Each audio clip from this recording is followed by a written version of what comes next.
શીખડાવ્યું છે બધું તને યાદ છે ને બેટા? હા યાદ છે હા, તો સવારે ઉઠે ત્યારે બધાને શું કહેવાનું?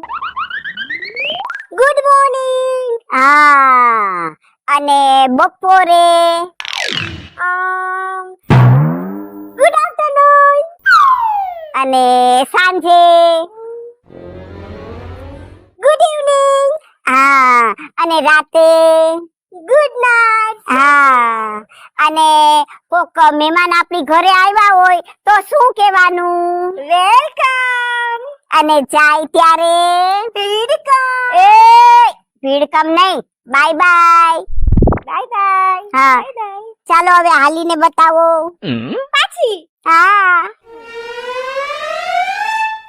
માં આમ હાલો કે આમ હાલો? નહીં આમ સ્ટાઇલ થી ઓકે.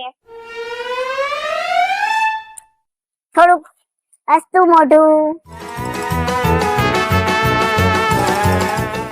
અને બધાને પ્રેમથી રાખવાના, બધાને પ્રેમથી બોલાવાના અને ઘરમાં બધું કામ આપણે કરવાનું અને રસોઈ પણ આપણે હાથે કરવાની. ઓકે મમ. અને રહેવાનું આવી રીતે જો ઇસ્ત્રી ટાઈટ કપડા પહેરીને રહેવાનું. હા બરાબર? બરાબર. આ મારા કલેજા વાહ વારી જામ. હાલ હાલ હાલ ચલો લઈ લે તને મૂકી જાઉં. વેવાણને ખબર પડે કે જો છોકરીને બનાવી દીધી ટના ટન. હાલો